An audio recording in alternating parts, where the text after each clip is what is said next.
Bonjour. Dans la vie de tous les jours, on est amené à prendre des décisions, mais sans forcément connaître l'avenir. Donc il y a des décisions que l'on peut prendre ou que l'on doit prendre tout de suite, donc là on n'a pas trop le choix, et puis d'autres qu'on peut éventuellement différer pour essayer d'en prendre de moins mauvaises. Eh bien, c'est ce qu'on va essayer de voir aujourd'hui à travers ce qui s'appelle les algorithmes en ligne ou les online algorithms en anglais.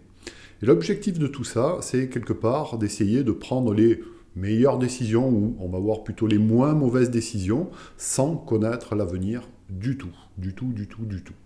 Donc ça, c'est un mouvement de l'algorithmique qui est un petit peu spécifique. Donc c'est l'art et la manière de prendre des décisions, de faire des dépenses éventuellement, sans connaître l'avenir, donc prendre des décisions sans connaître l'intégralité des éléments qui vous permettraient de prendre une décision optimale. Voilà. Donc on lutte contre notre ignorance. Alors je ne vais pas parler de graphes aujourd'hui, pas du tout, même s'il y a des algorithmes en ligne pour les graphes.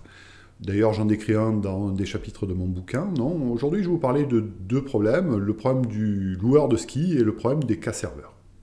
Allez, commençons par le premier, qui est un grand classique des algorithmes en ligne, c'est le problème du loueur de ski.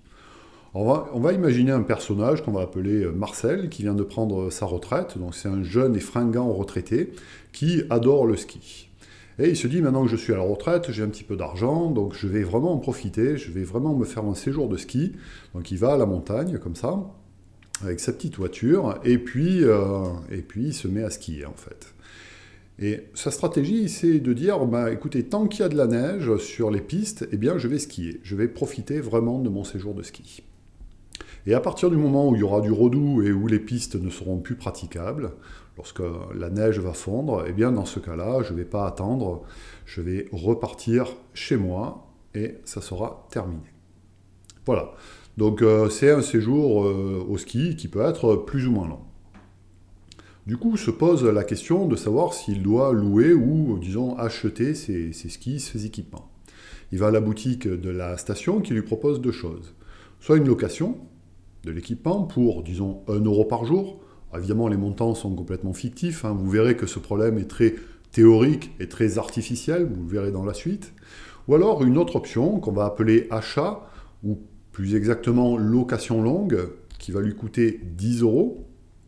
Et là, il pourra utiliser des skis tant qu'il y a de la neige. Voilà. Donc, ce n'est pas vraiment un achat, c'est de la location longue, mais on va appeler ça achat pour simplifier les choses.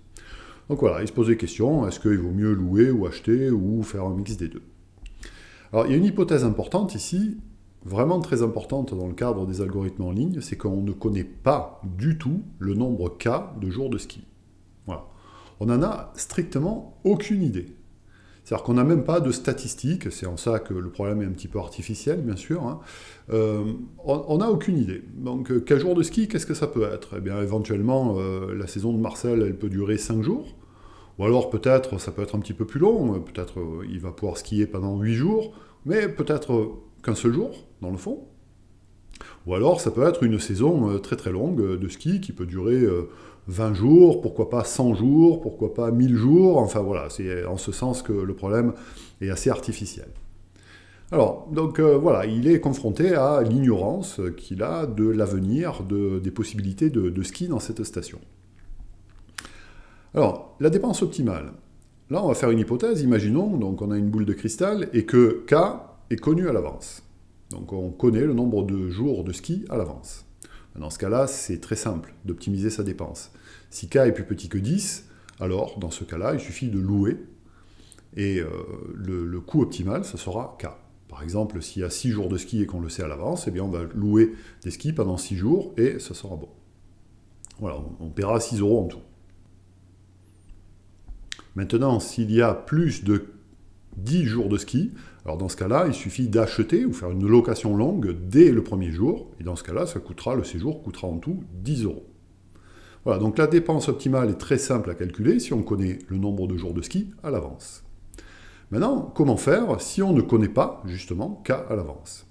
Donc il y a 3 stratégies, on va dire, soit louer systématiquement, chaque jour de ski on loue ses équipements, soit acheter dès le premier jour, dès qu'on arrive on achète, on fait une location longue, soit quelque chose d'un peu intermédiaire, d'un peu hybride, où on va louer pendant X jours, où X est fixé à l'avance, et ensuite on va acheter. Alors regardons le coût de chacune de ces stratégies. Louer pendant du coup K jours, ça va coûter K euros.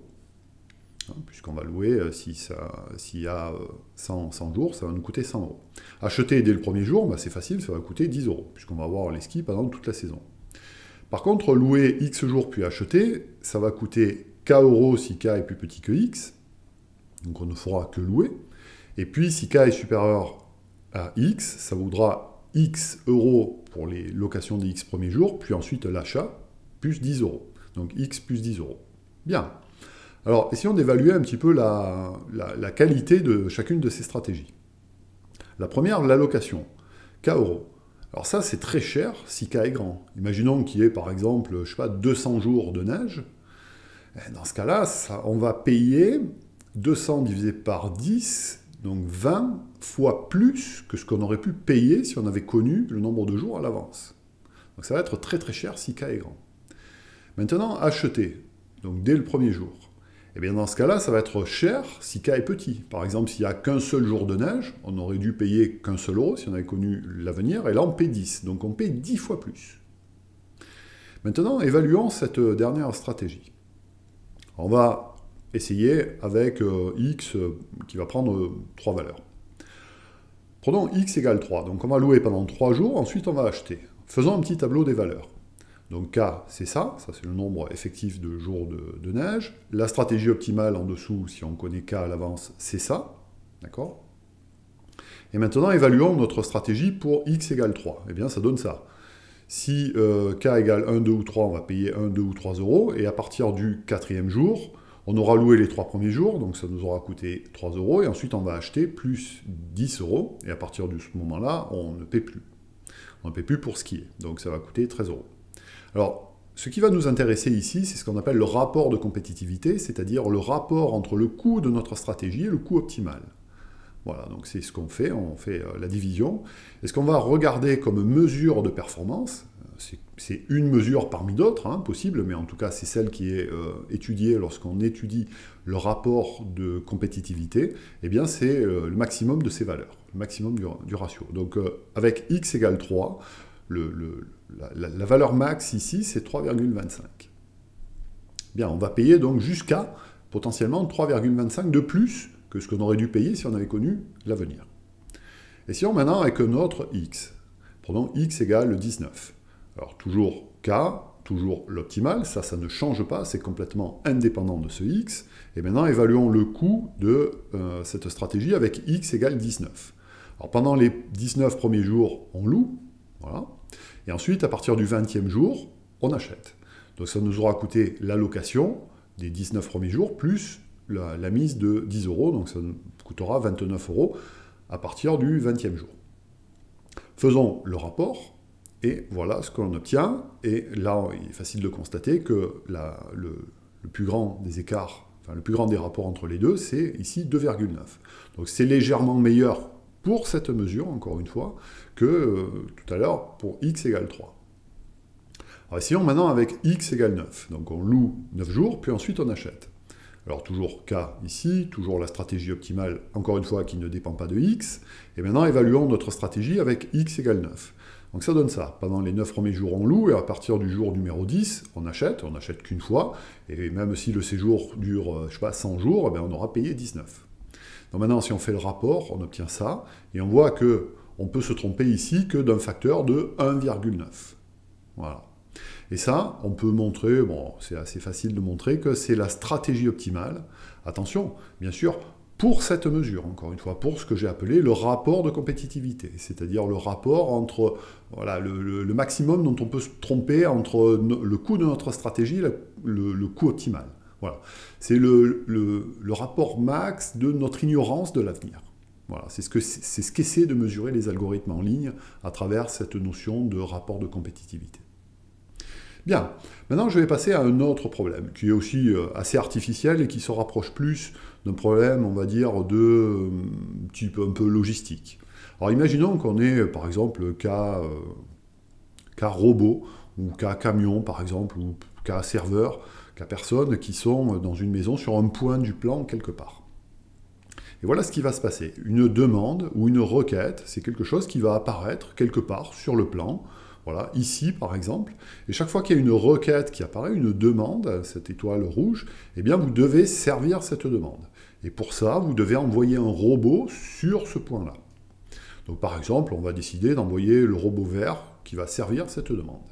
Une fois que c'est fait, il va apparaître une nouvelle demande ailleurs, ou éventuellement au même endroit d'ailleurs. Donc imaginons qu'elle apparaisse ici. Et votre boulot à vous, ça va être d'envoyer un robot pour servir cette demande. Donc par exemple, ici, le robot marron. Et puis on continue, on ne sait pas où va apparaître la prochaine demande. Ben, voilà, elle apparaît ici, donc vous devez envoyer un robot pour la servir. Alors ici, on va envoyer par exemple le robot marron. On aurait pu en envoyer un autre. Puis continuons encore un petit peu. Il apparaît cette demande, donc on va par exemple envoyer ce robot vert ici, etc., etc. Alors le coût que vous avez payé, ici, ça va être la somme des déplacements des robots, la somme des distances parcourues par tous les robots. Ici, pour servir ces 4 requêtes, on a déplacé le robot marron ici et ici. Et le robot vert ici et ici. Voilà, donc le coût ici que j'ai eu pour servir ces 4 requêtes, c'est la somme des distances parcourues par ces 2 robots, sachant que le robot bleu, là-haut, est resté immobile. Bien. Donc le problème, c'est d'essayer de trouver la meilleure stratégie pour déplacer les robots, pour faire en sorte que le coût soit minimisé, mais tout en servant toutes les requêtes et toutes les demandes. Donc il y a une idée naturelle qui vient, ça va être d'envoyer le robot qui est le plus proche de la demande courante. Je pense que c'est une idée qui vient assez naturellement à l'esprit. Eh bien, essayons d'évaluer cette stratégie. Alors encore une fois, on ne connaît pas du tout l'avenir. On n'a aucune idée de savoir où vont apparaître les requêtes, on n'a strictement aucune idée. Mais évaluons cette stratégie qu'on a définie. Donc voilà, vous partez de la maison des robots, ils sont tous regroupés au même point, et puis il apparaît une requête ici. Donc là, de manière indifférente, vous envoyez un robot, par exemple le vert, qui va servir cette requête. Donc on va imaginer que la distance entre la maison et l'étoile rouge, c'est une assez grande distance. Ensuite, il va apparaître une nouvelle requête ici qui est, alors là, c'est pas à l'échelle, hein, mais à distance 1 de la première requête. Donc du coup, grâce à notre stratégie, eh bien, on va envoyer le robot qui est le plus proche, c'est-à-dire le robot vert pour servir cette requête. Maintenant, la nouvelle requête qui va apparaître, c'est au même point que tout à l'heure, que pour la première. Donc d'après notre stratégie, on va envoyer le robot qui est le plus proche, c'est-à-dire le robot vert. Ensuite, la nouvelle requête qui va demander à être satisfaite, ça va être celle-là, encore une fois. Donc, d'après notre stratégie, on va envoyer encore une fois ce robot, et puis, etc., etc. Voilà, donc chaque fois, en fait, on va envoyer le robot vert. Voilà, on va faire R flip-flop, comme ça, voilà, des allers-retours du robot vert, alors que les 2 autres robots n'ont pas marché, n'ont pas du tout été déplacés. Alors, quel est le coût de cette stratégie? Ici, on a payé une distance D pour déplacer le robot de la maison vers la première requête. Et ensuite, s'il y a en tout, il y a eu R requêtes, on a eu un coût qui a été ça, la distance D, plus R moins 1, un déplacement d'une unité. Voilà, donc D plus R moins 1. Donc en gros, D plus R, pour simplifier. Quel est le coût optimal maintenant? Si on avait connu à l'avance ces requêtes. Eh bien, c'est très simple. Si on avait su que c'était des requêtes uniquement pour ces 2 points, pour la première, on aurait envoyé un robot. Pour la deuxième, on aurait envoyé l'autre robot. Et ensuite, les requêtes auraient pu être servies par les robots qui étaient déjà sur place, avec un coût qui était nul. Donc on aurait payé combien? On aurait payé D ici et D ici. Voilà, donc le coût optimal, ça aurait été 2D. Donc maintenant, si on fait le rapport de ça, eh bien, ce rapport, il va tendre vers l'infini si R est grand. Si R tend vers l'infini, si vous voulez. Voilà. Donc, ça veut dire que cette idée naturelle d'envoyer le robot qui est le plus proche de la demande, eh bien, ça ne conduit pas à avoir une stratégie qui a un rapport de compétitivité constant. Alors ce problème est assez difficile à résoudre, d'ailleurs il n'y a pas de rapport de compétitivité constant, mais voilà, je vous le donne parce que les idées intuitives ne marchent pas bien en tout cas. Voilà, donc c'était un bref aperçu de la question des algorithmes online, ou savoir comment prendre les moins mauvaises décisions lorsqu'on ne connaît pas l'avenir. Il y a une littérature assez abondante sur ce sujet, mais les bouquins que j'ai sont des bouquins universitaires assez pointus, qui ne sont pas très simples à trouver, qui sont un petit peu chers. Donc si vous voulez en savoir plus, je vous conseille, disons, comme premier point d'entrée, par exemple, les pages Wikipédia en anglais de Online Algorithm. Voilà, j'espère que ce petit sujet un peu différent et qui ne parle pas de graphes vous aura plu, et puis peut-être à bientôt pour une prochaine vidéo. Au revoir.